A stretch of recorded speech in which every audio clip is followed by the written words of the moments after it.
Fill your vessel, feed your flock. Fill your vessel, feed your flock. Let the Most High fill the vessel of Israel and feed the flock of all that will gather and all that will assemble. Much love to our brother in arms, our family on the front line. J. Stu got the drop. Man, every time I talk to that family, man,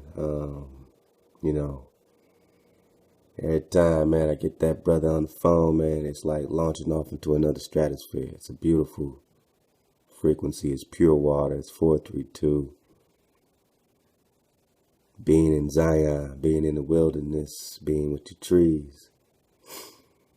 Man, it's like a breath of fresh air, man, and it's something magnetic about it, man. So love to all the brothers and sisters and everyone with an understanding and overstanding to come together, to unite, to be hijack free. Do what we got to do. Make it happen, man. I'm excited, man. You know what you want from me. I'm excited. Love to all the family, man. Love to drop nation. Man, lots of drop as you see, man. I mean, the family just won't stop, can't stop, won't stop, can't stop. Won't stop, can't stop. Teach me to be priestly.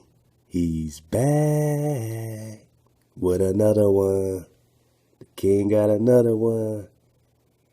The Moab and Utah connection, Cedars of God, and Baal Pure. Man, he's on that cedar drop, and now you know why. If you ain't checked out Teach Me to Be Priestly, if you ain't subscribed to the good bro, man, get on there, Teach Me to Be Priestly, subscribe, because it's just getting started.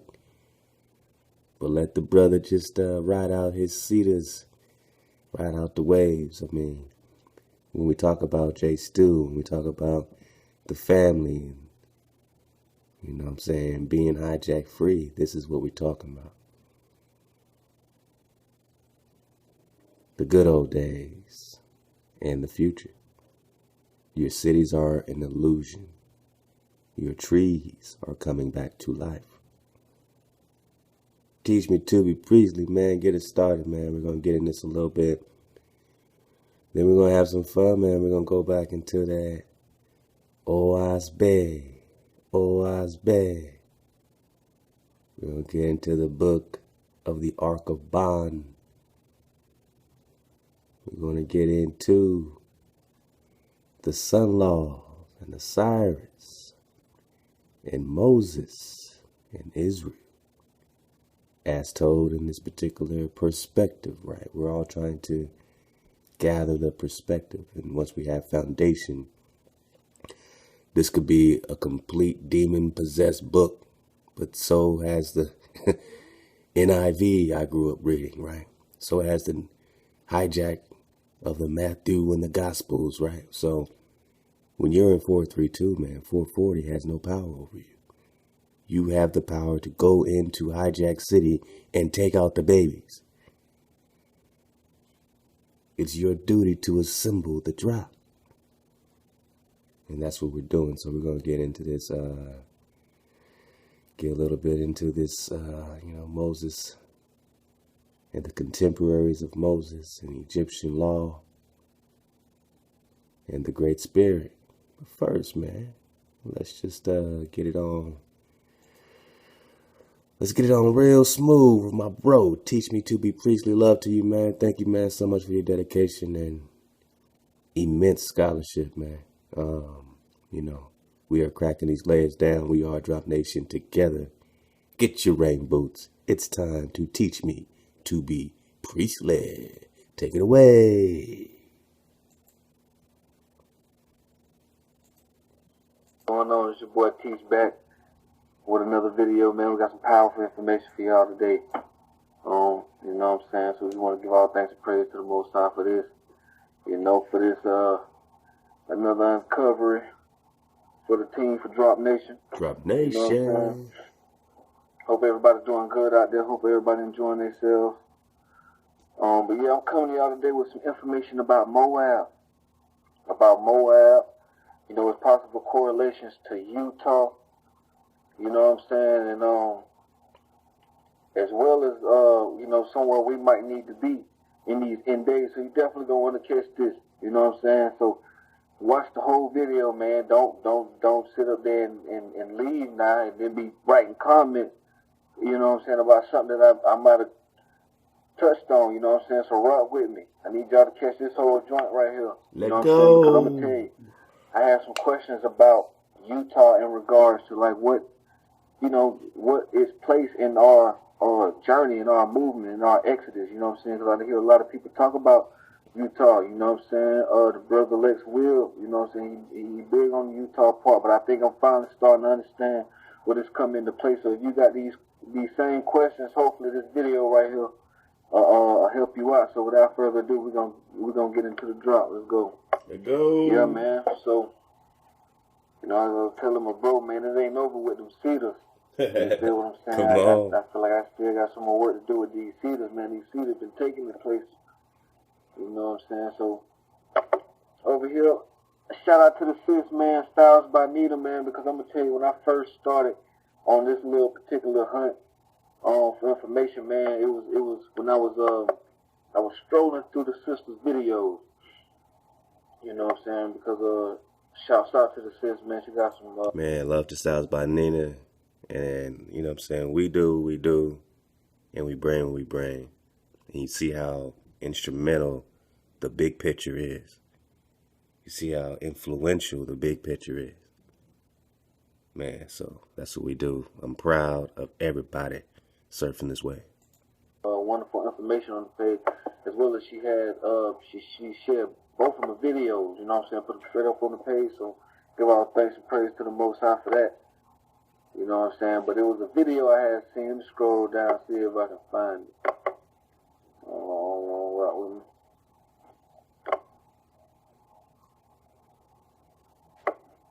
Let me just go to it. Alright, so we're back on the sis page on Styles by Nina. I had to zoom in for y'all a little bit. So this video right here, moving forward and taking a step back. Now that's an interesting title as well. But I didn't check the video out. But what I seen right here, I seen this little map of the Four Corners region, and I see this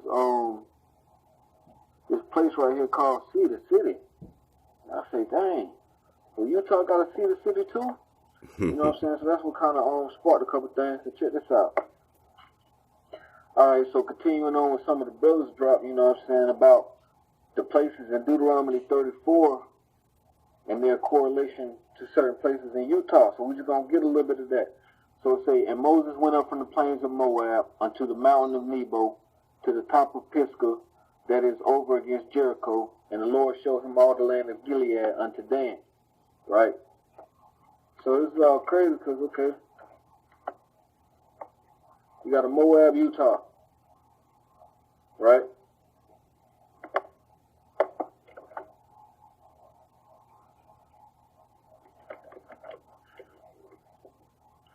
You got a Mount Nebo, Utah. You feel me?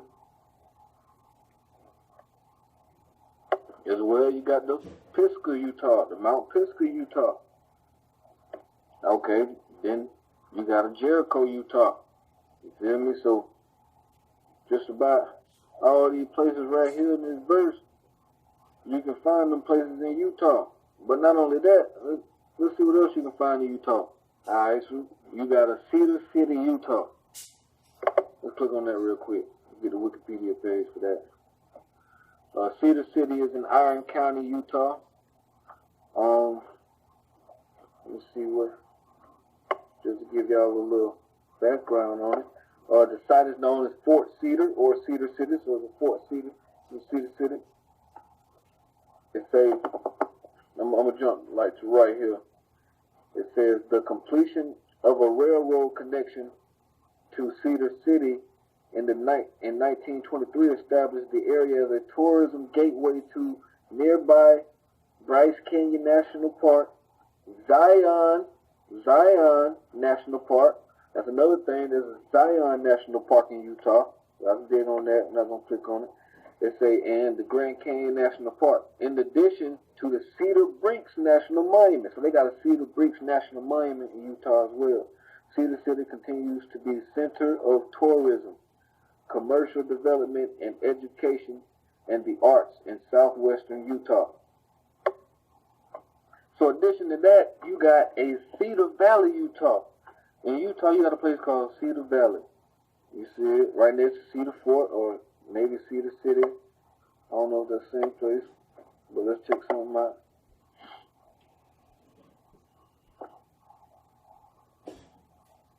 Okay, all these Cedar Valley, but okay, we got two of them in Utah. You got a Cedar Valley, Utah county, but it's not a page. A page does not exist for that one. So we're gonna go to the Iron County. Remember, Cedar City was also in Iron County.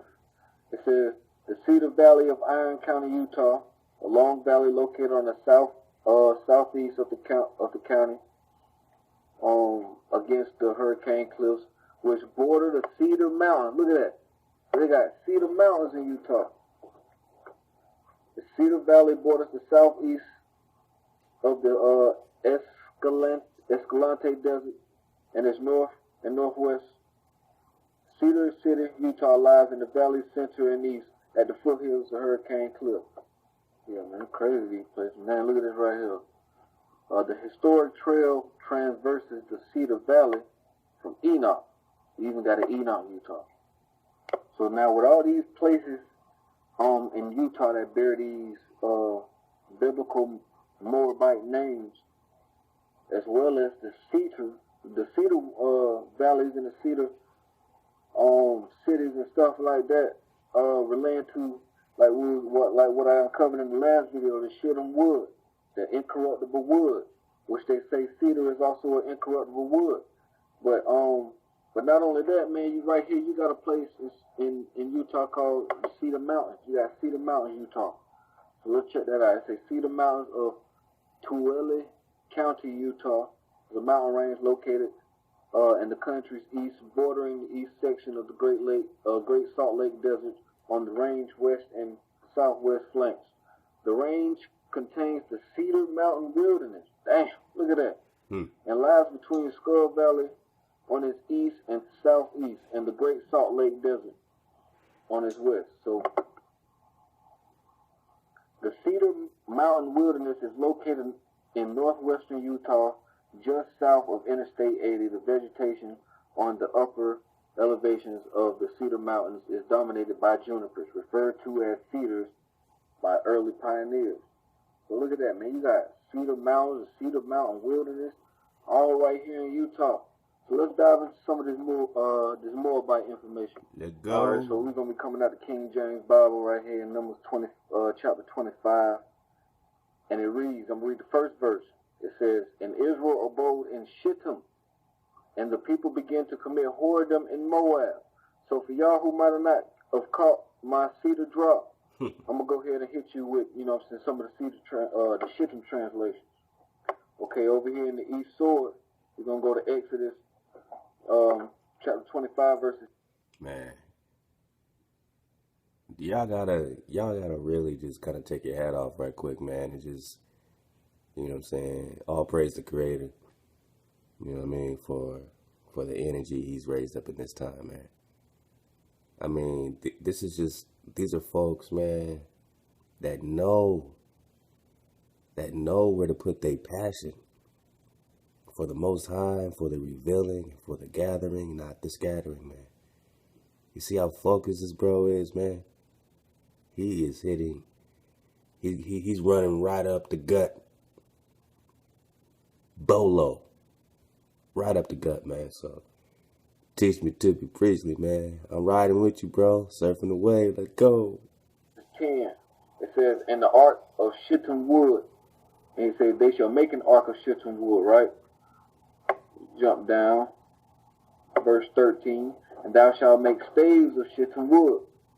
So I uncovered that when we went into the Britain Septuagint of these same verses, this is what it has to say about shittim wood. It says in the same verse 25 and 10 in the Britain Septuagint, it says, thou shalt make the ark of the testimony of incorruptible wood. See that? It says down here in verse 13, and thou shalt make staves of incorruptible wood. So where the King James says shittim, in the Britain Septuagint it says incorruptible wood. Wow. Now when you go over here to 1 Kings chapter 4 verse 33, it says, and he spoke of the trees from the cedar in Lebanon. Talking about the cedar trees in Lebanon. Now you double click on this verse, this is what you get over here. It says the cedar tree. Remember what it showed you? And the inhabitants of Mount Lebanon still call it Arsh. Arshareth. You know what I'm saying? It says the cedar is a large and noble evergreen tree and grows on the most elevated part of the mountain. It's taller than pine, so thick that 5 men together could scarcely fathom one. It shoots out its branches at 10 or 12 feet from the ground. They are large and distant from each other and are perpetually green. Evergreen, perpetually green. The wood is of brown color, very solid and incorruptible. See what I'm saying? If preserved from wet, the tree bears a small cone like that of a pine. Okay? So check that out. The wood is very solid and incorruptible. So the cedar is a very incorruptible wood, right? Okay, so we're back over here to Numbers chapter 25, and we're going to read the chapter. It says, and Israel abode in Shittim, or this place of incorruptible wood, and the people began to commit whoredom with the daughters of Moab. And they called the people unto sacrifices of their gods, and the people did eat, and bowed to their gods. And Israel joined himself unto Baal Peor. So, take note of this Baal Peor character, because he's going to be a big part in this video right here. It says, and Israel joined himself unto Baal Peor, and the anger of the Lord. Hold on one second, y'all. Alright, yeah, sorry about that. I had to take a phone call. Alright, so we're back right here in Numbers. And it says, where was we at? Okay. And the Lord said unto Moses, take all the heads of the people and hang them before the Lord against the sun. There's probably a reason for that. Remember that though, against the sun, that the fierce anger of the Lord be turned away from Israel. And Moses said unto the judges of Israel, slay ye everyone on his men that were joined unto Baal Peor. Right? It says, and behold, one of the children of Israel came and brought unto his brother a Midianitish woman in the sight of Moses, and in the sight of all the congregation of the children of Israel, who were weeping before the door of the tabernacle of the congregation. When Phinehas, the son of Eleazar, the son of Aaron the priest, saw it, he rose up from among the congregation and took a javelin in his hand. He went after the man of Israel into the tent and thrust both of them through the belly, the man of Israel and the woman through her belly. So the plague was stayed from the children of Israel, and those that died in the plague were 24,000.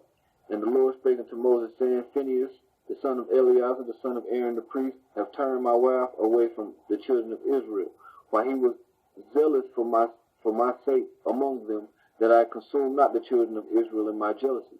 Wherefore say, behold, I give unto him my covenant of peace, and he shall have it, his seed after him, even the covenant of an everlasting priesthood, because he was zealous for his God, and made atonement for the children of Israel. Now the name of the Israelite that was slain, even that was slain of the Midianitish woman, was Zimri, the son of Selu, a prince of the chief house among the Simeonites. And the name of the Midianitish woman that was slain was Cosbi, the daughter of Zer. He was head over a people and a chief in the house of Midian. And the Lord spake unto Moses, saying, vex the Midianites and smite them, for they vex you with their wiles, wherewith they have beguiled you in the matter of Peor, and in the matter of Cosbi, the daughter of the prince of Midian, their sister, which was slain in the day of the plague for Peor's sake. Okay, so from this chapter right here, we get that Israel was dwelling in a place called Shittim, named after the wood there, that they say is the acacia, but as we find it to be a place of incorruptible wood, that is also in Moab, right? And Israel joined themselves unto a false god, Baal Peor, right? And so Phineas had to come and you know what I'm saying, appease God's anger, so that his wrath wouldn't be upon the children of Israel. But let's dig a little deeper. All right, so we at the etymology online, the online etymology dictionary. I want to give a shout out to the brother Fire for this right here, man. And that Zulu drop he did, man. Y'all gotta go check that out. Subscribe to the brother Fire. You know what I'm saying? But he was saying that like right here, as he was showing that Baal, the biblical and Hebrew Baal, literally owner, master, Lord.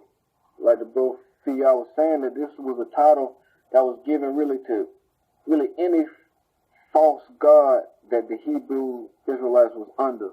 You know what I'm saying? Like, for example, like probably like right now, if we come out of this captivity, this pagan Jesus Christ, if we was to write text, he would be like Baal. You feel what I'm saying? He would be a master, owner, or lord of a false god of Israel. So, you know what I'm saying? I just wanted to get that for y'all. And look, and check this out right here. From Baal, he took possession of, he married. Because, you know what I'm saying? Just like it say in the verse, where it's at, that Israel joined himself unto Baal Peor. So, you know, it's like he married this foreign and false god. So, now jumping back up here to where it says Shittim, because we finna get into these Cedars a little bit. We're gonna break away from the Baal Peor, but we're gonna come back. So we're gonna prove something. But we're gonna do it with the Shittim wood, the incorruptible wood, which we find to be the cedar. Alright, so like remember in the cedar drop as we was uncovering that the name for Osiris is actually Cedar Forest or Cedar Land. Mm-hmm. You know what I'm saying? So when I googled Cedar Forest, I got two particular links that I'm gonna show you right here in this clip. But right here, this is the Wikipedia page for Cedar Forest, and I want to show you what it says. We're gonna dig into this Cedar Forest and this Sumerian Mesopotamian mythology for a second. It says the Cedar Forest is the glorious realm of the gods of Mesopotamian mythology. It is guarded by the demigod Humbaba. So keep that person right there in mind, Humbaba. So it was guarded by this demigod Humbaba, and was once entered by the hero Gilgamesh, who dared cut down the trees from his virgin stands during his quest for fame. The Cedar Forest is described in the tablets 4 through 6 as the great epic of Gilgamesh, Early translators of the epic assumed that the Cedar Forest referred to the Lebanon cedars. Alright, you see that? Okay, so we're going to jump down a little bit.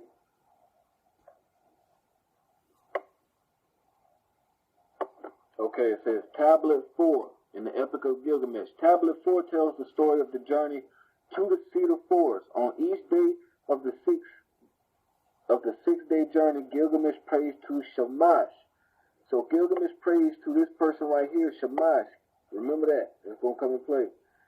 And in response to these prayers, Shamash sends Gilgamesh oracular dreams during the night.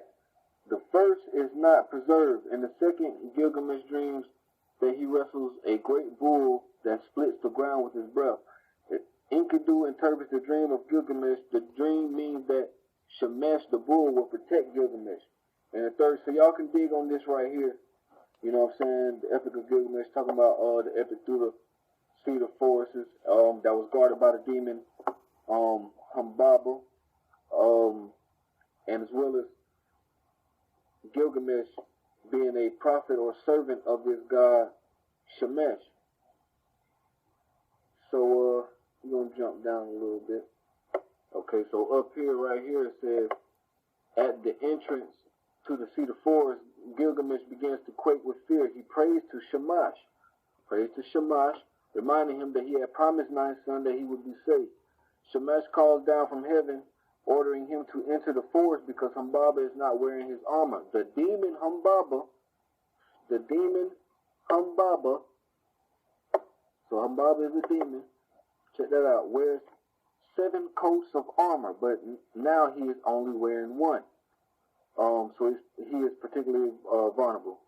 Enkidu loses his courage and turns back. Gilgamesh falls on him, and they have a great fight. Hearing the clash of the fight, Humbaba comes stalking out of the cedar forest to challenge the intruders.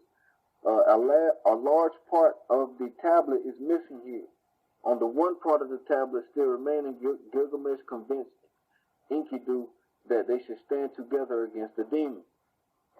So yeah, that's just something on that. Y'all can go check it out.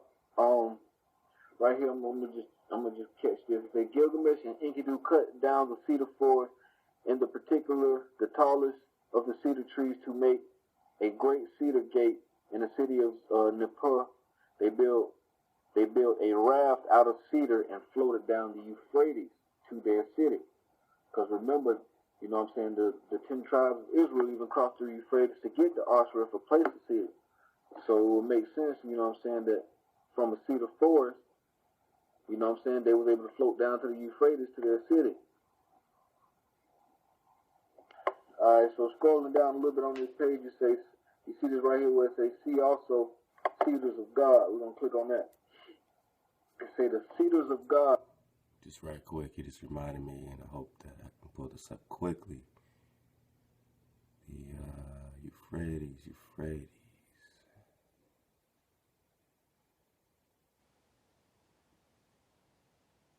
Oh yeah, man, don't forget about this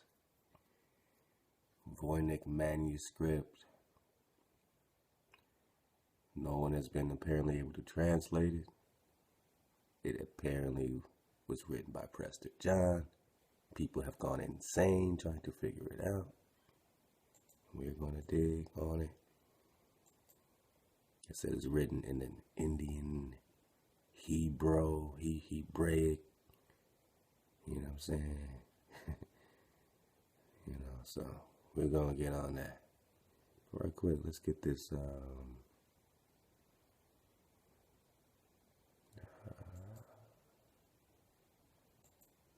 Okay, there we go.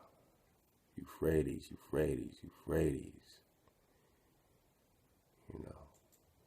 And those that are surfing the wave, remember this. We dropped it, might be a few drops back.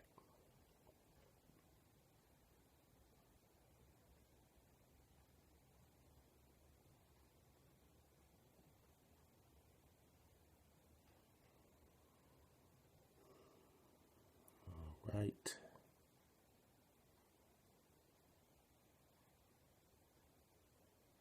To all gentlemen, ladies, this is from the 1700s.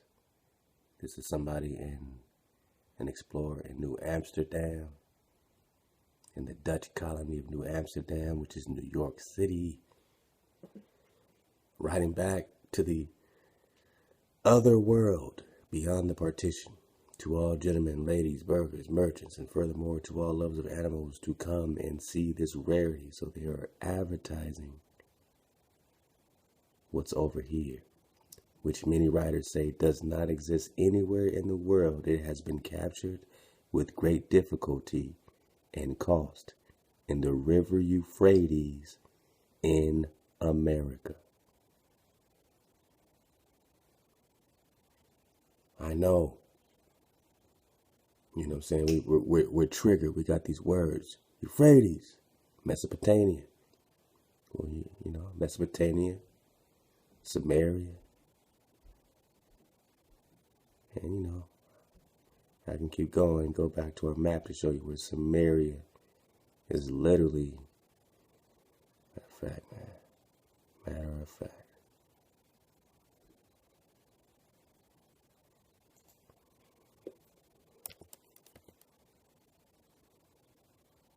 You know, because y'all think it's play. You think we live in a game. You remember the Hyborian map? Now they're calling this a reality simulation. So you tell me. You have Amazonia. You know, you got all this South America. You know, you've seen this before, right? And you have this, which is called Vindia. And now we have Vindu popping up all over the place when we start bringing out these other maps we're finding with North Guatemala, South Guatemala, Arabinia, they're calling Africa. Arabinia. Venue. Now this map is calling this whole thing Vindia. Venue. Vindia. India. Get it? Hyborian war map. Is it play?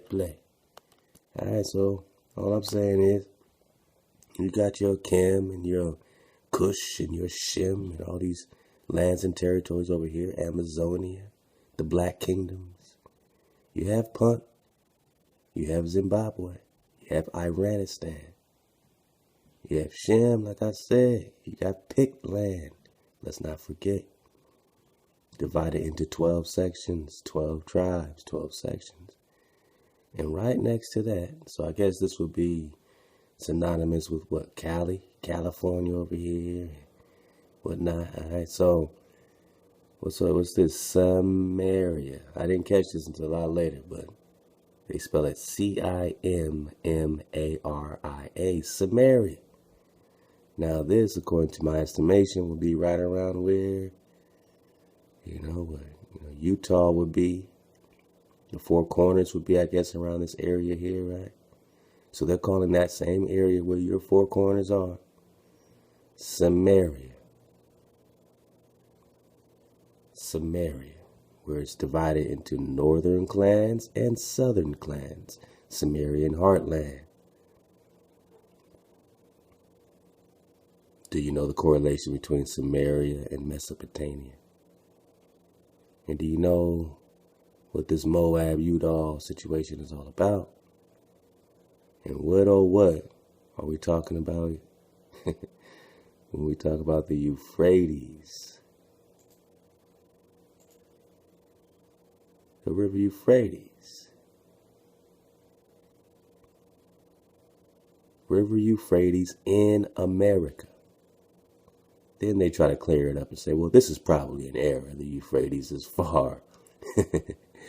This is another depiction of the Euphrates in America. All right. It's far from America, but geographically accuracy clearly is not the issue here. Oh, okay. Well, thanks for letting us know that geographical accuracy clearly is not the issue. I mean, how did they mistake that? Euphrates way on in one world and the Euphrates in another world. Or the Amazon here and the Amazon here. Or Meru here and Meru there. Or Jerusalem here and Jerusalem there. Jerusalem here, Jerusalem there. How do we get these things? How do we get the duplicity of the two Ethiopias? How does it all come together with this river of the Euphrates? And we all tie these things, you know what I'm saying? We're all trying to figure it out. So let's be patient as we really, really got to get these babies out the bathwater. We really got to see what's going on here with the river Euphrates in America. Because it's all about the travel. It's all about the Euphrates River in America. Again, whether he paints a colorful gauche or gauche of several tapirs grazing peacefully. So these are the tapirs or tapirs grazing peacefully. And what this 1700s fresco is calling peacefully in the waters of what is undoubtedly meant to be the Euphrates River in America. The river and its bank are suggested with vague washes of blue and green. So he says undoubtedly meant to be the Euphrates River in America. All right. Okay. Let's back it up a little bit for Teach. Teach, man. My man Teach. Take it away. They give permission, Enkidu cut down the cedar forest in the particular, the tallest of the cedar trees to make a great cedar gate in the city of Nippur. They built a raft out of cedar and floated down the Euphrates to their city. So Gilgamesh. Alright, so Gilgamesh and Enkidu cut down the cedar forest, and in particular the tallest of the cedar trees to make a cedar, gate for the city of Nippur. They built a raft out of cedar and float down the Euphrates to their city. Now you know the brother was just showing you Moab, Utah, and all of Deuteronomy 34 in Utah. Utah is Utah.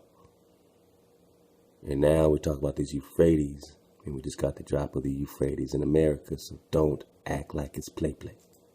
Remember, you know what I'm saying, the 10 tribes of Israel even crossed the Euphrates to get the Osirith for place to see it.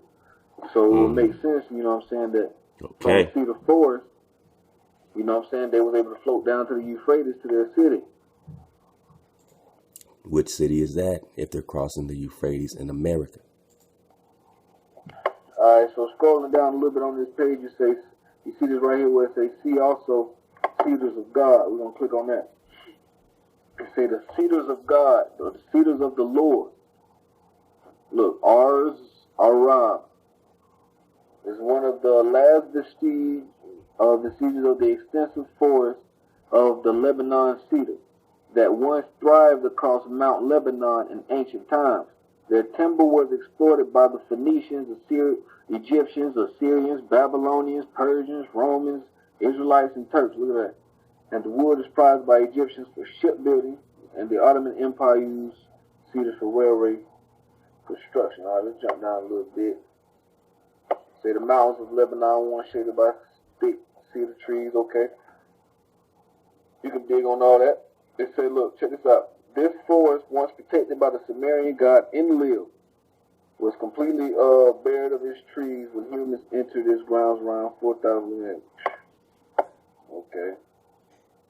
But after winning the battle against the guardians of the forest, the demigods, the story also tells that Gilgamesh used cedar wood to build his city.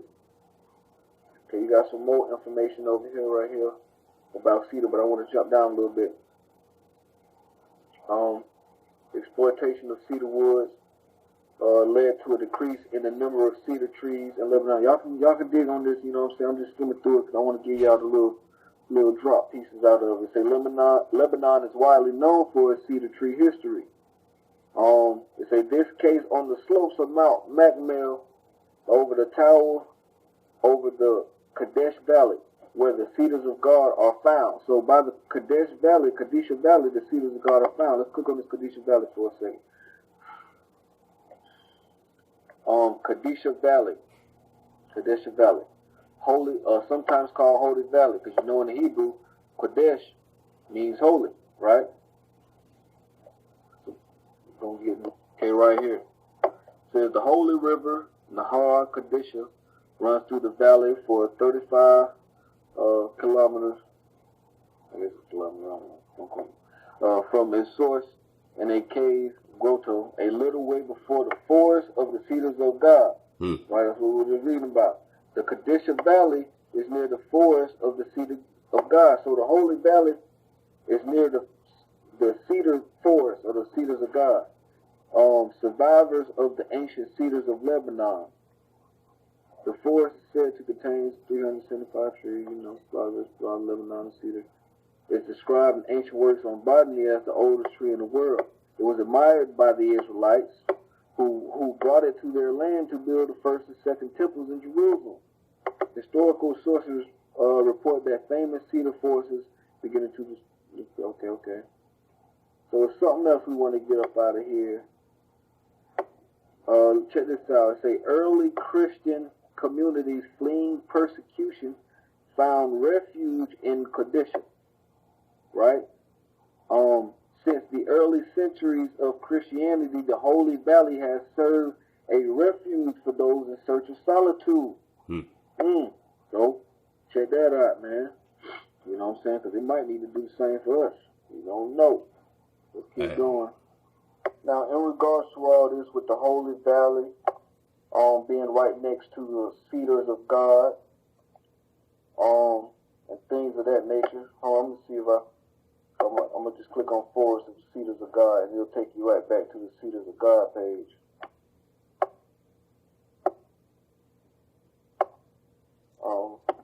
It said 1998, the Cedars of God were added to the UNESCO list of World Heritage Sites. Okay, so see if there's anything else in here. The Cedar Forest of ancient Mesopotamian religion serves several sections of the Epic of Gilgamesh. The Lebanon cedars is frequently mentioned in the Bible. Okay, so now check this out. We're going to jump over here to Ezekiel, right? Ezekiel chapter 31. Check out what this verse right here says in verse 8. It says, the cedars in the garden of God could not hide him. Because it's talking about this Assyrian, right? It says, behold, the Assyrian was a Lebanon and cedar with fair branches. It says, the cedars in the garden of God could not hide him. The fir trees were not like his boughs, and the chestnut trees were not like his branches, nor any tree in the garden of God was like unto him in his beauty. That's just a little funny because check this out too. I have made him fair by the multitude of his branches, so that all the trees of Eden that were in the garden of God envied him. So in Eden and in the garden of God, you got these cedars. And that's a little funny because right here, you got Garden of the Gods right next to Utah and Colorado. You know what I'm saying? That's just crazy right there. Click on some images. Come on, teach. Come on, teach. Say so. Images. Yeah, so look at this place, and it's full of cedar. It's full of juniper wood too. You know what I'm saying? So check that out. Okay, so like the verse say, you know what I'm saying, the garden of gods or whatnot, the garden of God is being associated with cedar, as was stated in the verse, right? And it also brung up Eden, right? So we got cedars in the garden of the God. Now, the page told you that the cedars of God, or the cedars of the Lord, is the extensive forest of the Lebanon cedars. But check this out right here too. Eden is a mountainous town situated in the heart of the northern mountains of Lebanon and the Mount Lebanon range. Eden is derived from Aramaic meaning mountain, the mountain's base and slope. The location of Eden at the base of Marsarkes Mountain supports this explanation. It says the name of Eden comes from Adon. Adonis means power, stability, tranquility. It is corroborated, whatever, by the Arabic root HDN, meaning steadiness, calm, fertility. Adon means also the base and the mountaintop, the base and the mountaintop, translating into top of the mountain and its base. So, we'll say, leaning toward the conclusion that Eden's name is derived from Eden, where Adam and Eve lived following their exit from paradise. So, you know what I'm saying? Y'all can dig on that right there. Check out the Wikipedia page on Eden. You know, look at that. You know, so you got Eden being associated with Lebanon, which is the place of cedar trees, as well as the garden of God being associated with the cedars, the cedar in the garden of God. You see what I'm saying? All associated with cedar trees and Lebanon. So dig on that. Let's get back to some of this Gilgamesh information.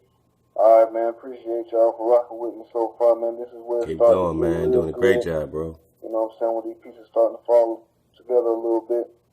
So just bear with me. So remember we was reading about the cedar forest in the Mesopotamian mythology and how it was guarded by the demigod Humbaba, right? As well as Gilgamesh, on the way to this cedar forest, he was basically like a prophet or servant of this god right here, Shamash. So we're going to dig on to see who these people is, Shamash and Humbaba. So Shamash, was the solar deity. Check that out.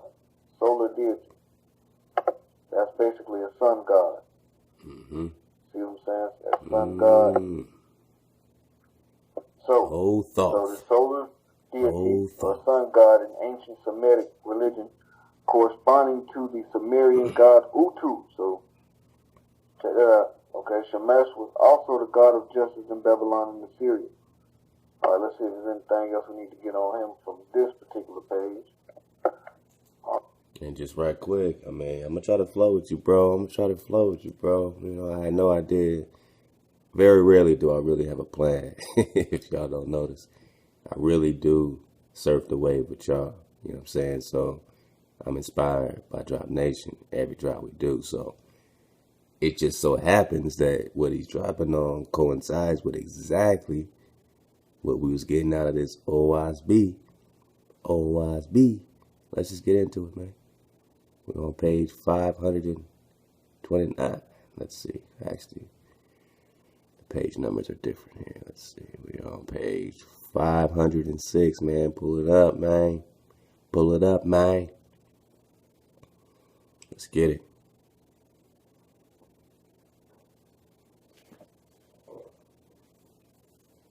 A sun law. He just talked about the sun god, Shamash, right? A sun law extended over all of Egypt. But a satellite law pertained to the minor affairs of a city or province.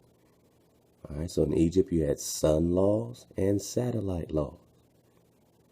But it must conform to the sun laws.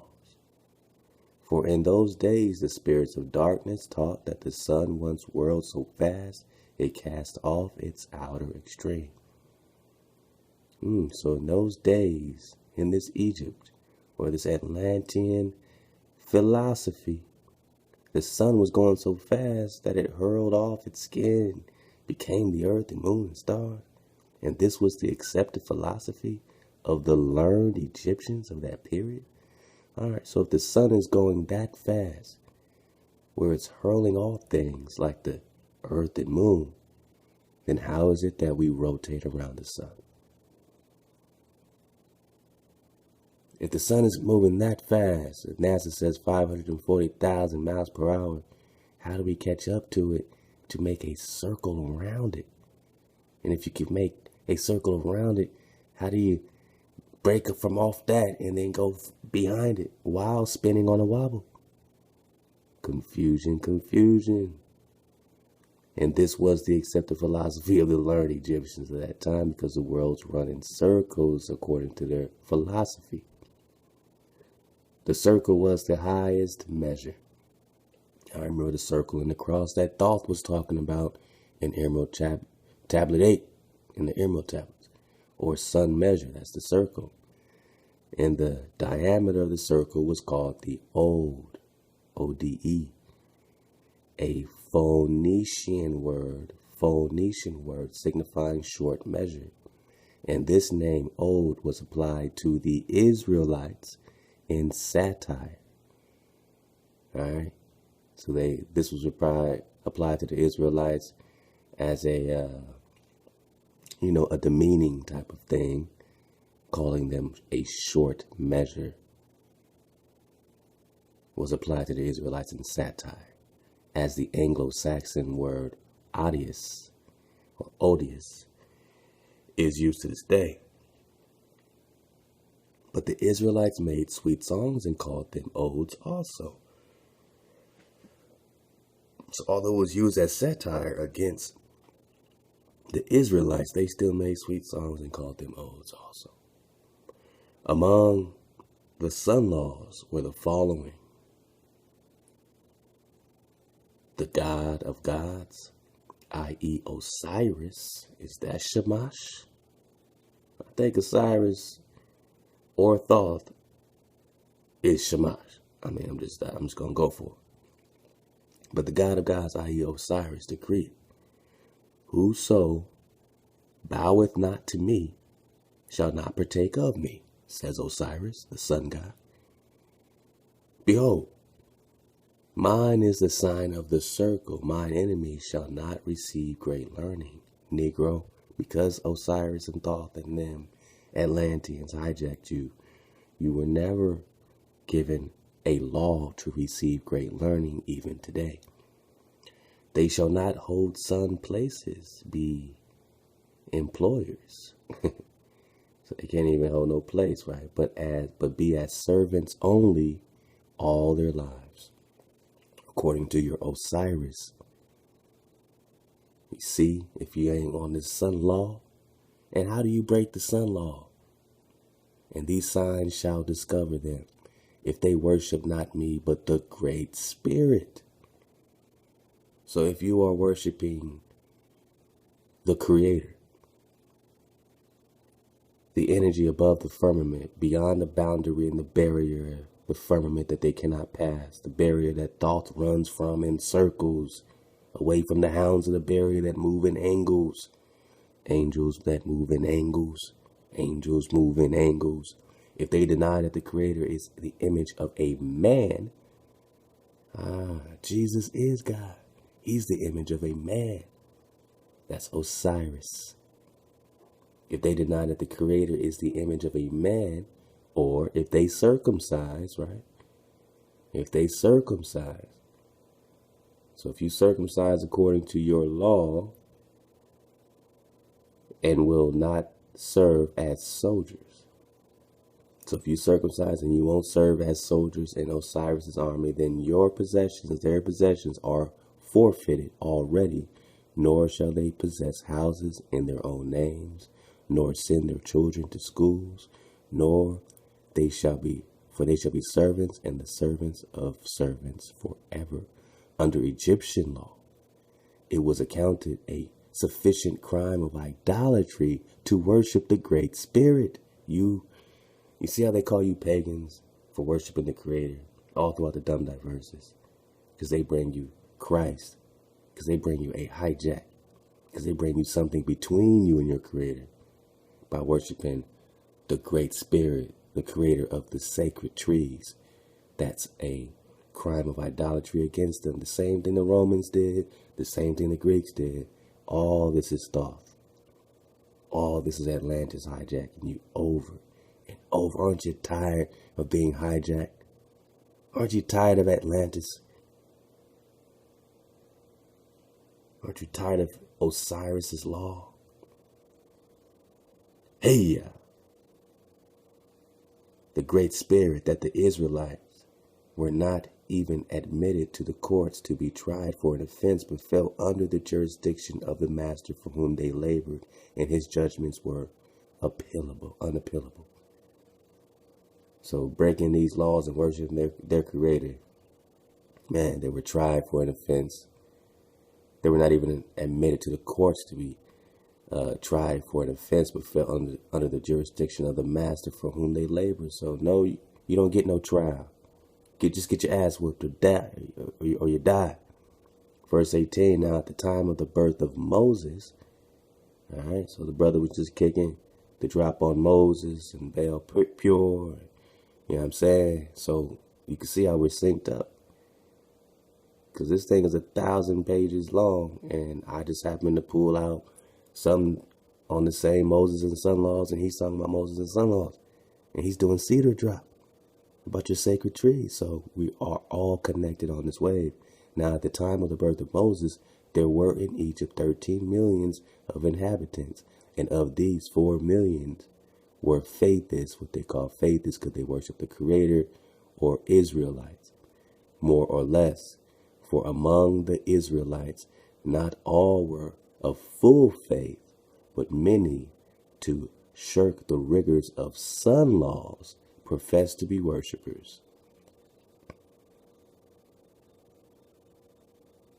Profess to be worshippers. Sometimes these pages skip, so I don't know if this is a continuation or not. Higher roasted ship, yeah. So they switched to something else. See, yeah, these things are kind of out of order sometimes when you get these PDFs, but you get it, man. So I just wanted to get to the sun laws, a little bit of the Moses, and I'm gonna come right back to it. I'm actually going to go maybe look at some mound builder drop or some. Yeah. All right, so I told you I'm surfing away, man. Let's keep going with this. Teach me to be priestly because I don't want to go nowhere. The brother said we got to rock it. So let's rock it for the brother. And again, man, our family's putting their time in for the drop, for the understanding and overstanding and understanding of every single subject matter that we're bringing up all together now. So take a break if you need to, but sharpen your minds and your spirits, focus, and get the drop. Take it away.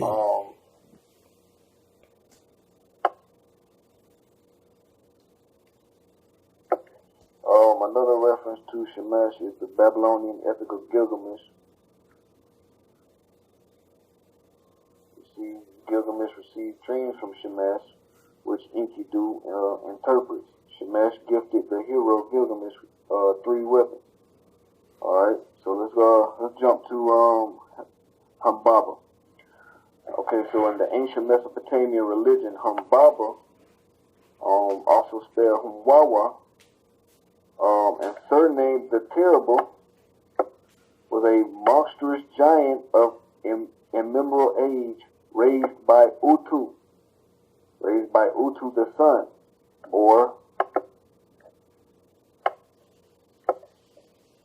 Shamash, the solar deity, Semitically corresponding to the Sumerian god Utu, the god Samas, meaning sun. So Shamash and Utu, same people, right? So Humbaba was the guardian of the cedar forest, where the gods live. Where the gods live, check that out. Cedar forest, with the cedar of the garden of the gods. You know what I'm saying? The person who named Colorado place the Garden of the Gods, he said, because it looked like a place where the gods would dwell. So he called it the Garden of the Gods.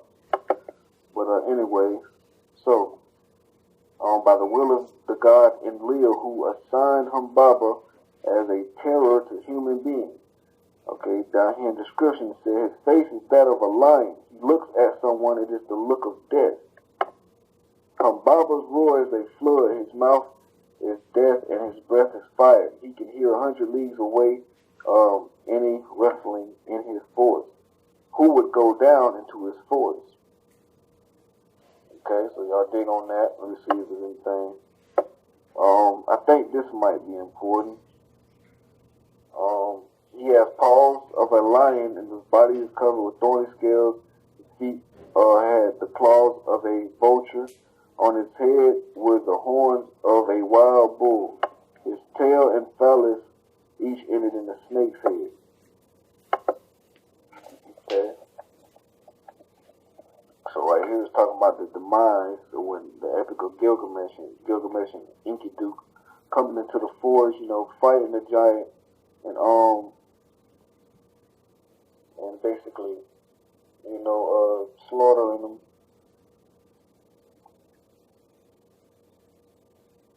Let's see if there's anything here we need to get. Yeah, my brother trying to get all the babies out the bath water. Gotta appreciate the patience, man. Okay. Gotta make sure you don't miss nothing good. While Gilgamesh thus distracts and tricks the spirit of the cedar forest, 50 unmarried men is brought on the adventure of felling cedar timber and the branches, laying in it in many piles on the hillside, bringing cedar wood to timberless Mesopotamia. Okay. They compared this right here to Perseus in Greek mythology cutting off the head of Medusa. Right, so we got who Humbaba is, right, and it says up here that Humbaba, surnamed the Terrible, was raised by Utu, right, which Shamash.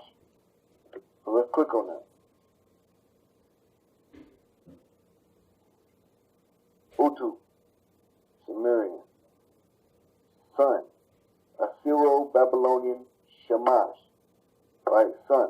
So it's the same person. It's the sun god, remember, solar deity, and Sumerian mythology. Okay? Utu is the god of sun, justice, application of law, right? And the Lord of truth, or Baal of truth. Because we would be Baal of us, because he ain't our God. You know what I'm saying? Jump down a little bit. Get this out the way. Alright, right here it says the sun god is only modestly mentioned in Sumerian mythology, with one of the notable exceptions being the Epic of Gilgamesh. In the myth, Gilgamesh seeks to establish his name with the assistance of Utu because of his connection with Cedar Mountain. Now look at that. Check that. I ain't got to say too much now, do I? Because of his connection to Cedar Mountain. So this sun god has a connection to Cedar Mountain, right? We're going to dig some more on that. Okay, we clicked on Cedar Mountain, and this is what it brought us to. Mashu. As described in the Epic of Gilgamesh of the Mesopotamian mythology, is a great cedar mountain through which the hero King Gilgamesh passes via the tunnel on his journey to Dilim after leaving the cedar forest. So he go from the cedar forest, he go through the Cedar Mountain, a forest of 10,000 leagues span. Siduri, the ally wife, lived on the shore associated with the waters of death. Rock with me now. That Gilgamesh had to cross to reach Utna, Utna, Pishtim, Shittum, no, I don't know, but I'm just saying, don't shoot me. So far away. Okay, now check this out. Let me see where I want to start this right here. Yeah, Lebanon. Right here it says, one theory is that the only location suitable for being called a cedar land was the great forest covering Lebanon and western parts of Syria. But check that out. One theory is that the only location suitable for being called a cedar land is Lebanon. Remember, you got these cedars, the cedars of God, all this stuff referring to Lebanon. Arsharif, it's still called Lebanon Arsh. Remember that? You know what I'm saying? So keep all that stuff in mind, because it's going to play a role in how we trying to connect Moab with this same. Yeah, buckle up. So Lebanon before you also described, you got to get the other drops, man. Go to Teach Me to Be Priestly. Go to that drop that we dropped on it as well, that 2-part series where Lebanon is also defined as a place of whiteness, purity, whiteness. All right, Lebanon ain't everything that you think is in another world has been covered over here. Most of it, man. And at least if you start with that particular journey, then, you know, you can get the babies out and get to where you need to get to. But you got to be open that they flip your map and you're upside down. And the west is east and the east is west. And this is the old world, not the new. Let's go. Mythology. And whereas Moab, remember Utah having a place of Cedar Mountains, Cedar Valleys, you know what I'm saying? Remember they abode in Shittim, the place of incorruptible wood, you know what I'm saying? Which is the cedar tree. So let's keep digging. Alright, so just to recap on some things before we move on. Okay, in the cedar forest in the Mesopotamian mythology the cedar forest is guarded by the demigod Humbaba, right? And the cedar forest refers to the Lebanon cedars as well. Now, on the way to the cedar forest, your boy Gilgamesh is being led by Shemesh, which is Utu, which is the Sumerian sun god. Alright, so we got all that in mind. We got Shamash, the marquee players right there. You got your boy, your demigod, the demon Humbaba. Remember, he a demon. Right? So, we're going gonna jump over to this back to the Numbers, and we're gonna dig on Moab. Okay, so coming back to Numbers chapter 25, we right here says, and Israel abode in Shittim, right, which I believe to be possibly the incorruptible wood or the cedar, this valley, this place of cedar. It says, and the people began to commit whoredom with the daughters of Moab. So Shittim is in Moab, right? It says, and they called the people unto the sacrifices of their God, and the people did eat and bow down to their gods. And Israel joined himself to Baal Peor. So in Moab, in this place of incorruptible wood, the Israelites sinned and transgressed the covenant by joining themselves to this god named Baal Peor. So let's dig on Baal Peor. Remember, we got that Baal just means like a lord, master, or owner, someone who we marry to that is not Hail. Alright, just flipping through Wikipedia just to get that general information. You can dig on some deeper documents, but just for the general information. Because everybody can go and kind of do their own little digging. So right here we're gonna read about the heresy of Peor. This is the joining of Baal Peor. It says the heresy of Peor is an event related in the Torah at Numbers 25, 1 through 15, where we basically will just read, and as well as these other verses right here. We're gonna jump down a little bit. It says the story proceeds from that of the prophet Balaam, in which he ascends the mountain of Peor. So he ascends the mountain of Peor. So Peor has a mountain. It's called the mountain of Peor. That's important. Mm-hmm. It says to make sacrifices to God from atop it. Having finished his sacrifices, Balaam views the Israelites in the plain of Moab. Although he was hired to curse them, pronounces a blessing over them. So Balaam is sitting at the mountain of Peor, and he is able to view the Israelites in the plain below, which is at Shittim. You see what I'm saying?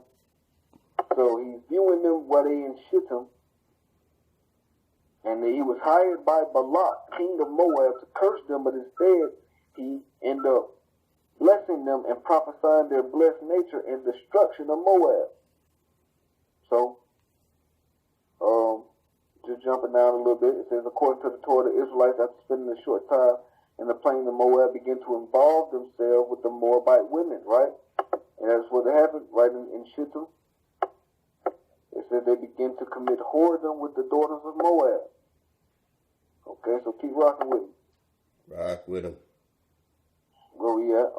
It says, consequently, under the influence of Moabite culture that they had joined themselves to, the Israelites began whoring after Moabite gods, right? We just got, and joined themselves to Baal Peor, and the Septuagint, Baal Phagor.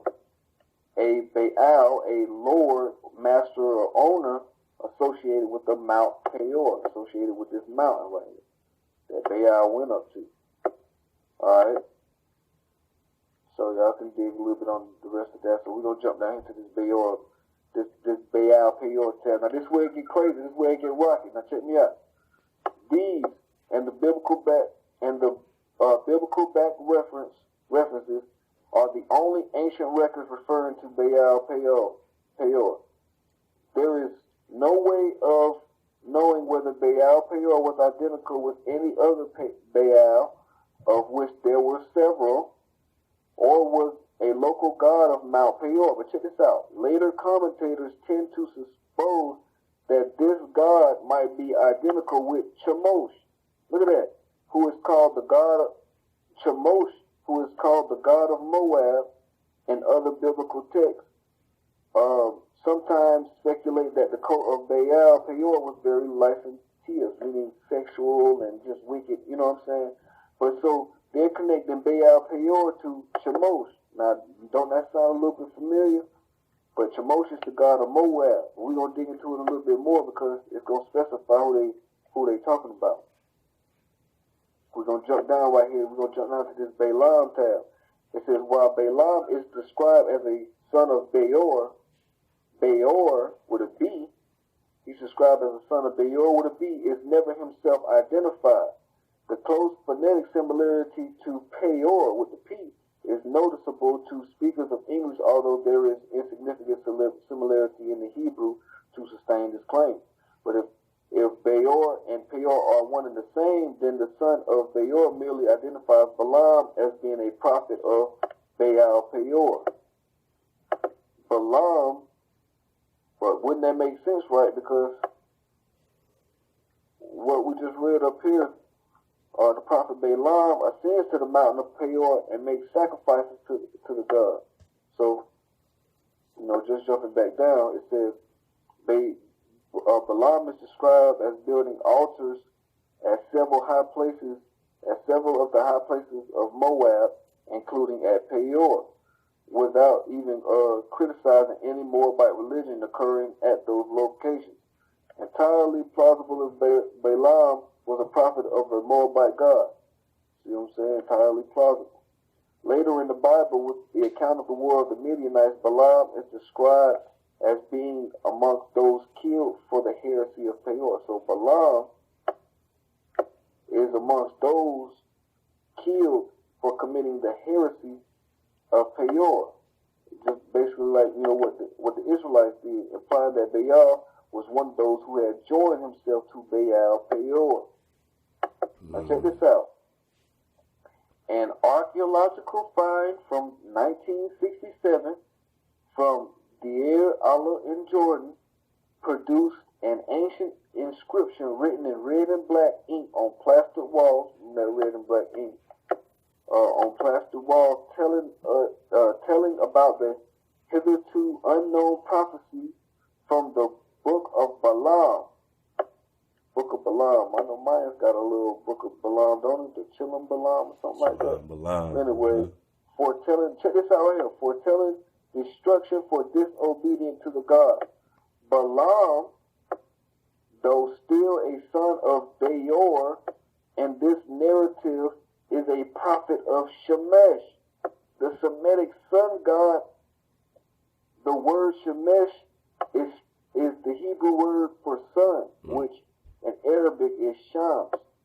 If this reflects that God that El refers to in the biblical text concerning Balaam, and the connection between Balaam and Baal Peor is accurate, then Baal Peor can be identified with Shemesh. Wow. And just right quick, let's go back to who was getting that, man. The brother's doing an amazing job. Y'all let him know, man. Y'all let the brother know, man. So, all right.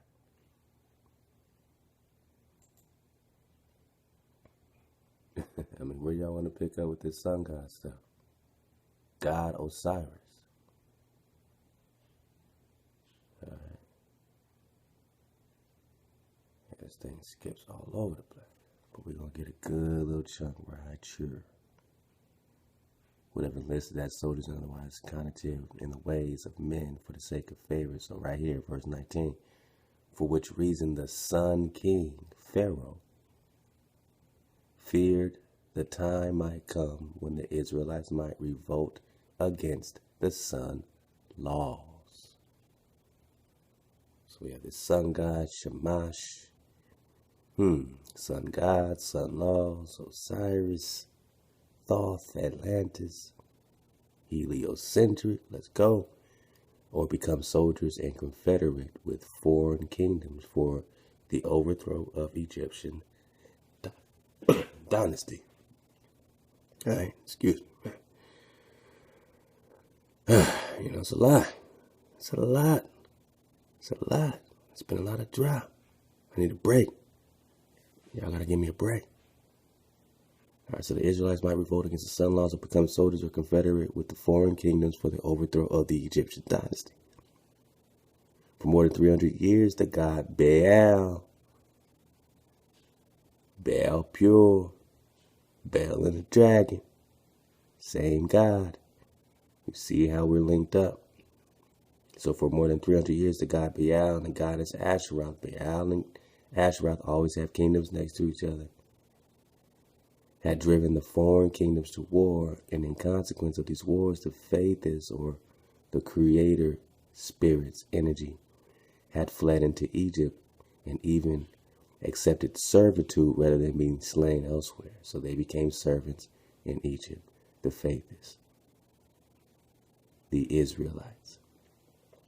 Jehovah or Aya had said, behold, mine enemies in killing one another frighten off my chosen. My enemies frighten off my chosen. Now will I lead them into Egypt together and give unto them a great leader. And he shall restore my doctrines unto them, and I will afterwards deliver them into lands of their own. Great leader.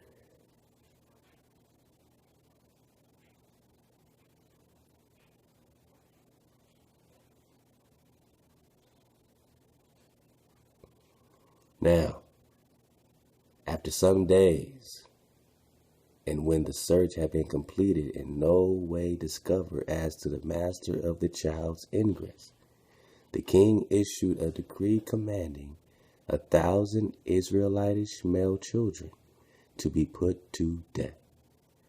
Moses amongst the rest, unless the mother of the child Moses came and acknowledged as to the manner of ingress. So this is a little different. So this is saying that the Pharaoh said he's going to put to death a bunch of children unless the mother of the child came forward. The king allotted 3 days in which time the matter should culminate, but nevertheless, the mother came not and acknowledged. And the king called his daughter and said to her, what shall be done? Leotonis said, the king's daughter, the Pharaoh's daughter, the king's word must not be broken. Nevertheless, thou gavest the child to me. Thou gavest the child to me, saying, keep thou it, and it shall be a brother and a son to thee. All right, that's what you said, Pops. All right. And straightway I sent my maids and procured an Israelite woman as nurse for the child, and I set my heart upon the child, nor can I part with it and live. Last night I consulted the oracle as to the matter, for I saw that thy mandate must be fulfilled. The king said, and what said the oracle? Leotonas said, give word abroad that the nurse of the child is its mother. Now I beseech thee, O king, let it be heralded abroad that all is acknowledged. So she knew, or the oracle told her, that the child's nurse is the child's mother. Remember the whole, biblical story, you know what I'm saying? With the Moses' sister kind of hooking that up to where the mom, came in and she nursed the child and got paid to do it. She got hooked up to nurse her own child. That was a beautiful situation. The king, seeing the child, relented, and word was proclaimed as Leotonis had desired. And moreover, the matter was entered in the recorder's house that the mother of the child had made the basket and placed it where it was found, though no reason was assigned. Therefore, such then was the Egyptian explanation. Now the truth of the matter was, the angels of Aya came to Jochebed and said, the son's name shall be Moses, signifying a leader forth, for he shall deliver the Israelite. For he shall deliver the Israelite. All right, skipped ahead a little bit.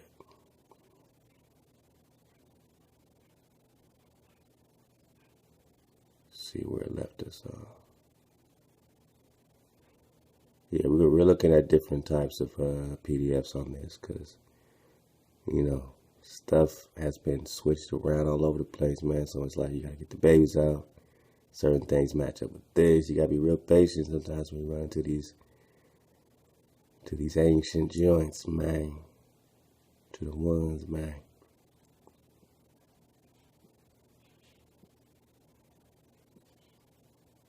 Okay. Gotcha. The Israelites out of bondage. So this Moses is going to deliver the Israelites out of bondage, but he shall be taken from thee, and thou canst not find him.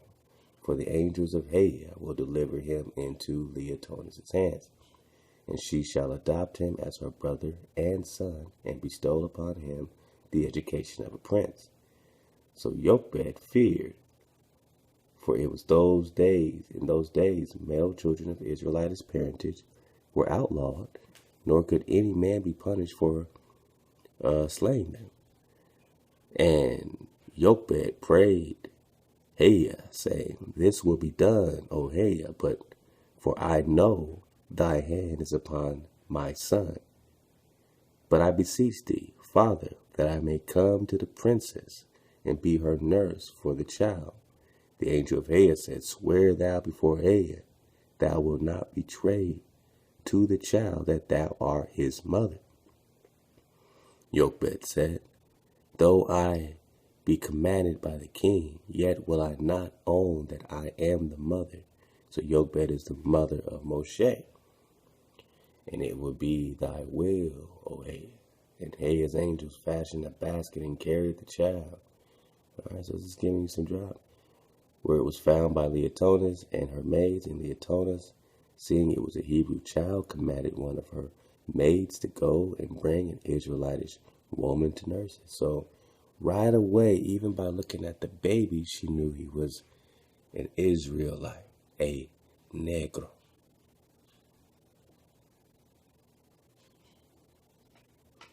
And the maid went out beyond Utak gate and found and brought Jochebed and the child's mother, and no one knew she was his mother. All right. And when Jochebed had come before the princess, the latter said unto her nurse, Thou the child, for I will be its mother and its sister, for the gods have delivered it into my hands. And Jochebed said, It is a goodly child, I will nurse it for thee. Moses grew and became a large man, being a pure Ihuan, copper-colored, and of great strength. I just wanted to get that drop right quick. I appreciate y'all for hanging in there, man. Moses grew and became a large man, being a pure Ihuan. We got that in the glossary. We'll get that back. So we have clarity. But copper color and of great strength, and Pharaoh, having no son, bestowed his heart on Moses. So this Pharaoh had no son. I thought Ramses was his son, or, you know what I'm saying? They try to put it in the 18th dynasty, so some brothers break it down to the 12th dynasty. But this Pharaoh, since everyone's, wondering who the Pharaoh was of the Exodus, here's a hint. He had no son. And he bestowed his heart on Moses and raised him as a prince. It's a lot different than the Prince of Egypt movie. Having provided him men of great learning to teach him, Moses was a master of many languages, and withal make man the all-highest. And this drove me to take myself to, wait a minute. They be doing, okay, I see what they're doing now. It's like two different books going on on one side. So he was acquainted with the kings and queens and governors far and near, and he espoused the cause of the king whose dominions held 7 kingdoms beyond Egypt as tributary kingdoms which pay taxes to Pharaoh. So Pharaoh made Moses ambassador to the foreign kingdoms. How much of this Moses story do you actually know? He didn't have no brother, no stepbrother. The Pharaoh had no children but him. Moses ambassadored foreign kingdoms, in which capacity he served 12 years, but because of the prejudice against him for being an Israelite blood, the court of Pharaoh importuned the king for his removal. So the court said, get him out of here. And Moses was so removed from office under the king. So the court voted Moses out. The king said to Moses, my son, this is a double infliction on me in my old days. In the first place, it is a sore thrust to cut off my love to thee, lest thou someday become king. And in the second place, It is hard for Pharaoh to be dictated to by his own court. Moses replied, Fear not, O king, that my love and thine can be severed. Oft it happened that men are tried in a way they know not the wisdom of. How many of you are being tried in a way that you know not the wisdom of, but which, afterward we realize to be the best thing that could have taken place? As for myself, I think this rebuke is put upon me by Heya, because I labored not for my own people. The king said, How so? Moses replied, For many days a great heaviness hath come upon me. It is as if the wind of heaven bore down on my heart, saying, Moses, Moses, lift up thy voice for thy people, for behold, the king thy father will favor thee. Pharaoh said, What wouldest thou, my son? And if it be possible to be done, it shall be done. Moses answered, Until I have gone amongst them and ascertained their grievances, I know not how to answer thee. The king said, Go, and keep thy counsel to thyself till thou art returned. So this Pharaoh told Moses to go. He didn't have to yell at him, let my people go. Well, maybe later. But initially he said, go ahead, man. Go find yourself, man. Talk to your people. So Moses departed and traveled over the land of Egypt, and for 4 months absent. He was absent for 4 months, then returning to Pharaoh, and to him related all the grievances of the Israelites, complaining the task put upon them, their denied before the courts, their forbiddance to education, and withal extolled. I know now how to do it. Extolled them highly for a peaceful and virtuous people. The king said, It is a pity, it is a great pity, but what can I do, O Moses? Thou beholdest how even thyself is chastised by the king's court. If I demand the repeal of the laws, the court will heap coals of fire on thy head and on mine. Moses said, Neither know I, O king, what to do. And Moses was in great trouble of soul, and after he waited a while for his thoughts to come to him, he said, O king, this night thou and Leotonis shall reason with me, for I feel it incumbent because of the pressure on my soul. When the 3 were alone at night, lo and behold, it was the beginning of the dawn of light, and Moses' ears were open, and he heard the voice of Heya through his angel, saying, Behold, O king, and thou, Leotonis, and thou, Moses, now is the beginning of my power on the face of the earth. Moses, my son, thou shalt take thy people out of the land of Egypt, and I will bestow upon them the lands of the ancients, even whither I will lead thee. Change not thy laws, O king. Let Egypt have her way, and let the Israelites have their way also. The king said, to deliver 4 millions of people, oh, what a labor. To deliver 4 million people, 4 million. On the next day, Moses walked out, going into the woods to be alone, and heavily trouble was upon him, and the angel of Heya appeared in the flame of fire in a bush. So this flame of fire situation happened after the conversation with Pharaoh, when the Creator showed up to him, Pharaoh, and the Pharaoh's daughter. Then he went out the next day, according to this doc in OSB.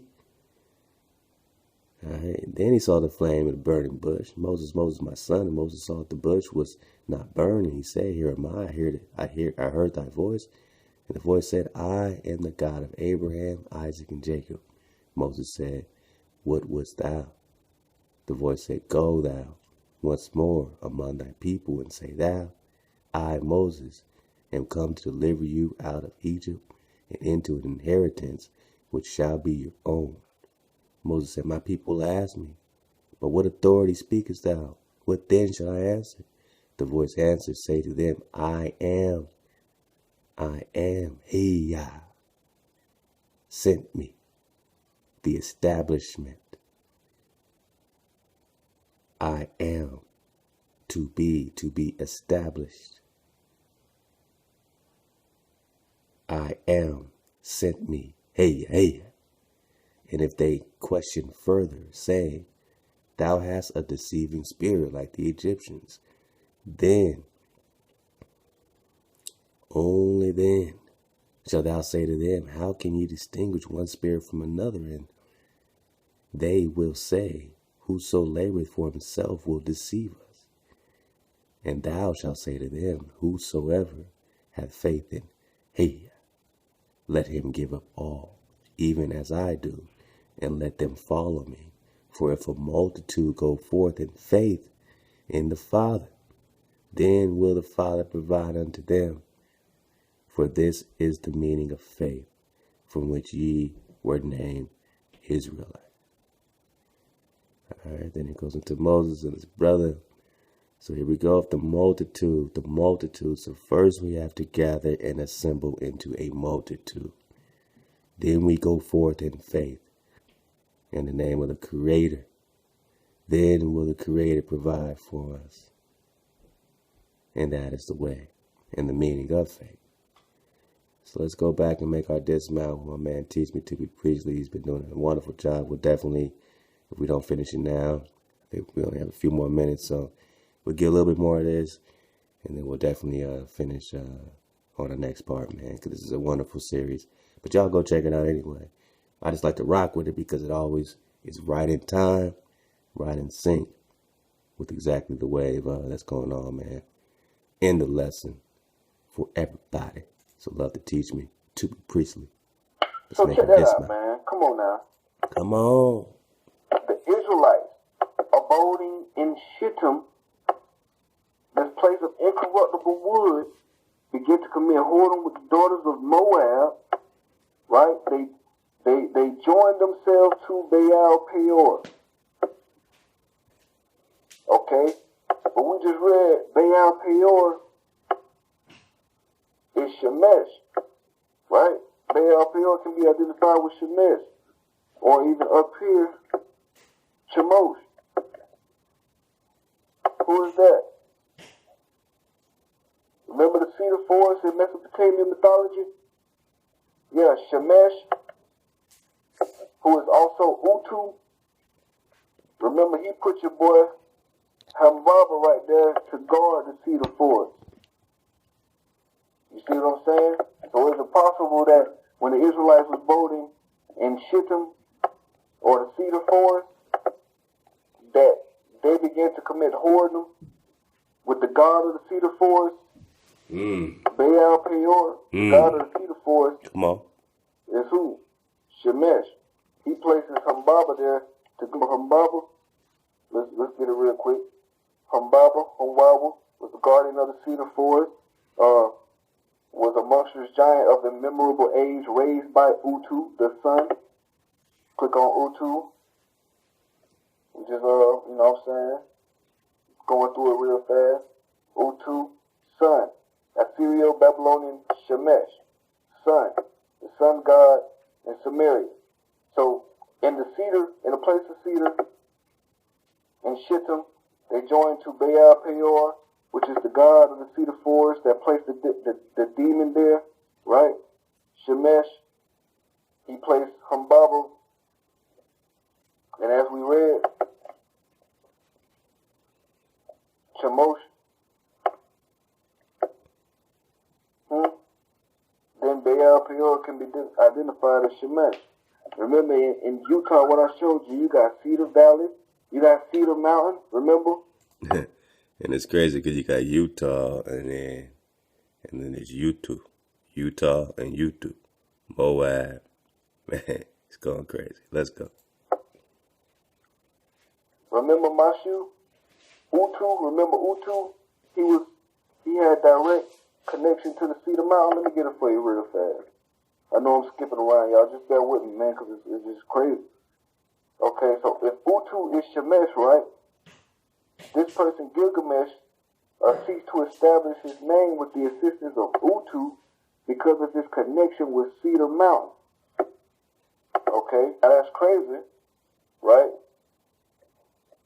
Because this Utu, right, is the god on Cedar Mountain, but Baal Peor, remember Balaam goes up to the mountain of Peor to make sacrifices to God, where Baal views the Israelites on the plain below in the Cedar Valley of Shittim. You see what I'm saying? So he's on the Cedar Mountain. He's on the mountain of Peor. Peor can be identified as Shemesh. Shemesh is Utu. Utu is the god of the Cedar Mountain. Mm-hmm. Come on. You see what I'm saying? So, y'all dig on that? You know what I'm saying? Utu, because of his connection with Cedar Mountain. You know? So that's crazy, man. You got these Moabite places. Oh, let me get this right here. I can't believe I forgot to get this.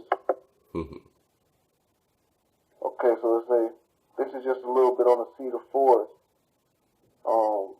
in the Gilgamesh epics. Europe was a busy city on the flat Mesopotamian plain near the banks of the Euphrates River. Remember that?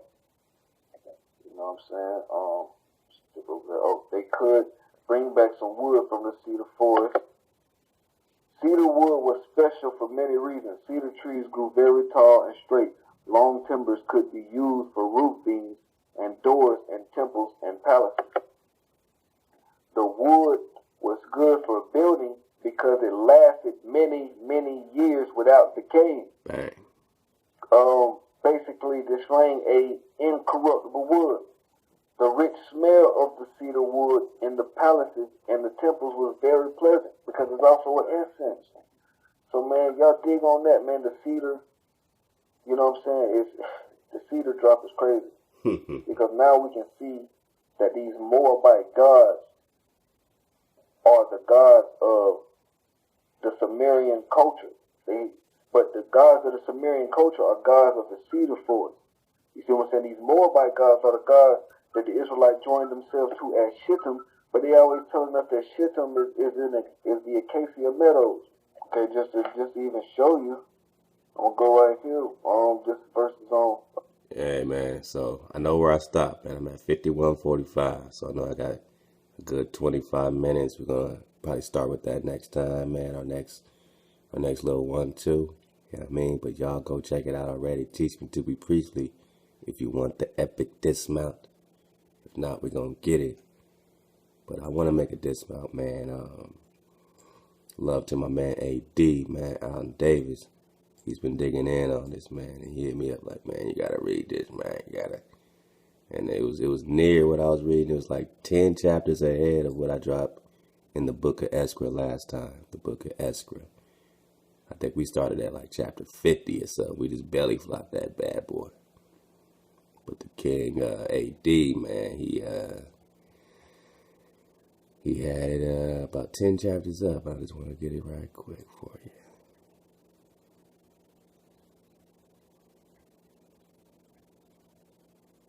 Oh, not too far.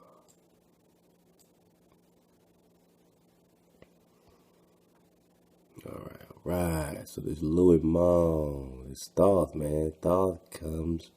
He's everywhere. Thoth is everywhere. Thoth is everywhere, man. All right.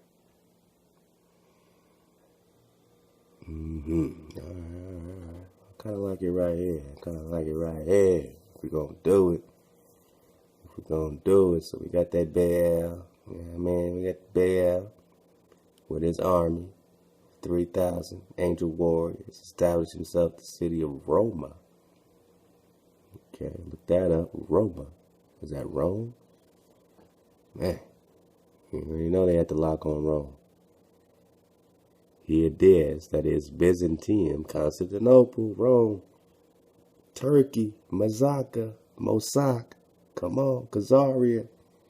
But used most of his army as rambling marauders.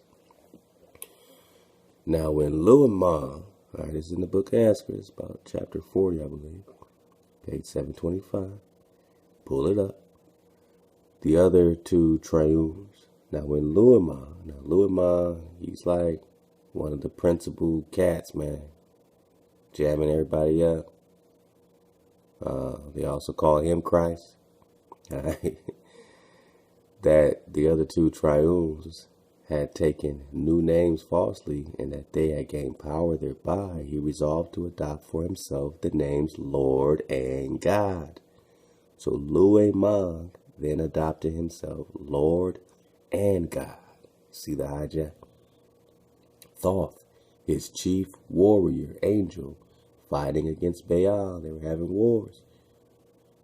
So Thoth was fighting against Baal because they wanted their own dominions. But Thoth is the chief warrior angel of Louis Mang, who called himself Lord and God. Let's go. Most high, most holy triune, I must give mortals a name to fight for. The term Holy Ghost is not potent. Yeah, we don't rally around this Holy Ghost thing. So Louis Mang, falsely assumed to be God, the Lord of heaven and earth. He said to Thoth, go tell mortals I am the same who wrought wonders for the Israelites and forsook the Israelites will fight for me. And forsooth, the Israelites will fight for me. Oh. So he's trying to hijack the Israelites, calling himself God. And he tells Thoth, his chief warrior angel, go tell the mortals I'm the same. I'm God, I'm Lord, I'm the Lord of heaven and earth. And I'm the one that brought the wonders for you, so will you fight for me? So Thoth did this, and furthermore, Louis Mang inspired one, Ezra, to gather all the records he could to be proof of his labors for the Israelites. So this hijack is now inspiring this Ezra, or Edris, to gather all the records he could to be proof of his labors for the Israelites, a proof of Louis Mang's labors. So he went to go get the records so he can show them and say, I'm the God that did this for you. To accomplish this, Thoth employed 700,000 angels to be with Ezra. Ain't this one of Columbus's favorite prophets? And the numerous scribes whom Ezra employed. All right, so now we got the books of Ezra. And by their inspiration were the books of Ezra, Bible written and compiled. Wow. According to the commandments of Louis Mang. Now, I'm not saying that Edris is a hijack. It's actually one of my favorite books. So, I'm willing just to, let the jury decide and just read it out through and just know that we stay hijack free.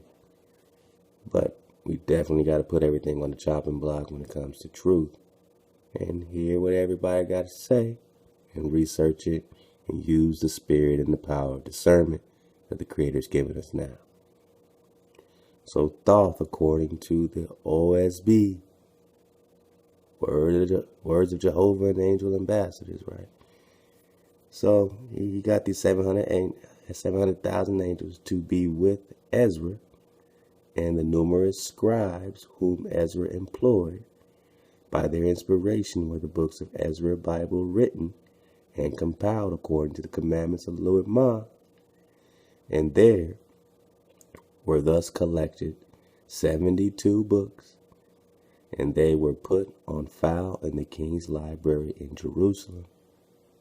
Remember, Thoth got this jumping. Thoth employed them. All right? By the inspiration of Thoth's angels. They were put in the file of the king's library in Jerusalem after the manner in which the ancients preserved important records of events. And these books were named Ezra, the Holy Library, of which number 54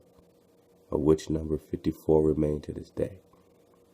But all of these, not one book was inspired by, but all of these, not one book was inspired by Heya, or his son, God of heaven and earth, who they're calling the actual God. I have a couple of names for him, for his, with who they're calling his son. You know, they're saying his son is being hijacked. So, all right, we're just rocking with it. Nevertheless, there are many things within them. So he's saying none of these books of Ezra or Esdras, I believe, was inspired by the Creator.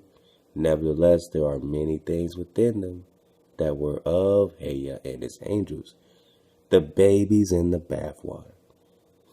One of our sisters said, hey, you know, I don't know about this book of OSB. You know, I've heard it might be some demon book of something. And I said, even demons hide their babies in the bathwater.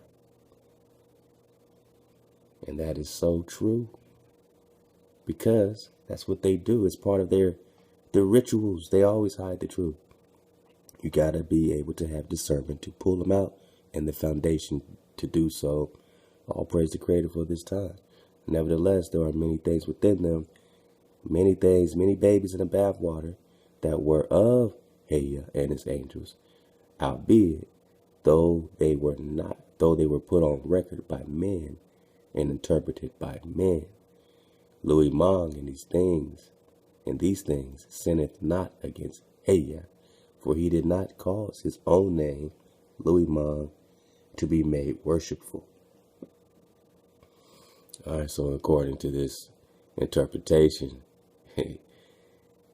he's calling himself God and Lord, but he's not telling you to worship him over God and over the Creator.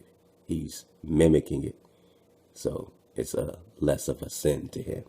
God, Jehovah's Son, so they're saying the actual son of Heya, was wise above all these trials, for he had the light of Heya's kingdoms within him, and it will be shown presently how much farther ahead are the plans laid out by Heya's sons than his enemies. So there's multiple sons. We're not talking about one son born of a virgin.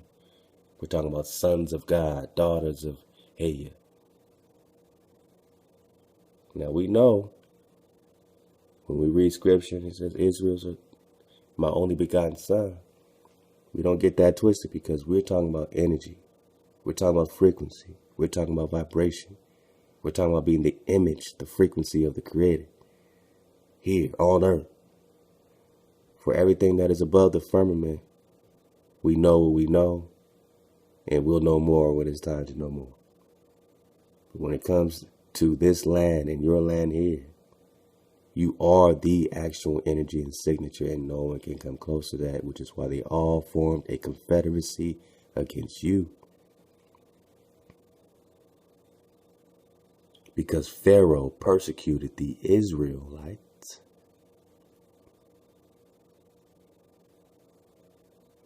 Moses put a curse upon Pharaoh. So Moses put a curse on Pharaoh, they're saying. Now, after hundreds of years in the lower heavens, behold, Pharaoh was cast into hell, then into chaos, and none but Moses could deliver him, as hath been previously described. Did Moses cast Pharaoh into hell, and only Moses can save him? Is this so Moses descended from the higher heavens and delivered Pharaoh, and he provided Pharaoh a new name? And it goes into all these things about, you know what I'm saying, Moses' power over this Pharaoh. And these angels inspired 700 Israelites to separate themselves from all of the people and to go and live by direction of the angels of Heya. Moreover, the angels inspired these people to call themselves Essenes, as commanded by Moses in the heaven. These Essenes were therefore a separate people, pledged to Heya, to have no king, nor earthly ruler. We have no king, no earthly ruler. We're not trying to be kings or earthly rulers. We're trying to remind ourselves of our royal bloodline and serve the Creator only. Stay up, suit up, choose up, and we'll be back, man, to make that dismount. Love to teach me to be priestly. Got all the drop. Love to everybody in Drop Nation. Get your rain boots. It's about to get rainy with massive drop, massive love to everybody that's been serving this way from day one. Let's keep it rocking.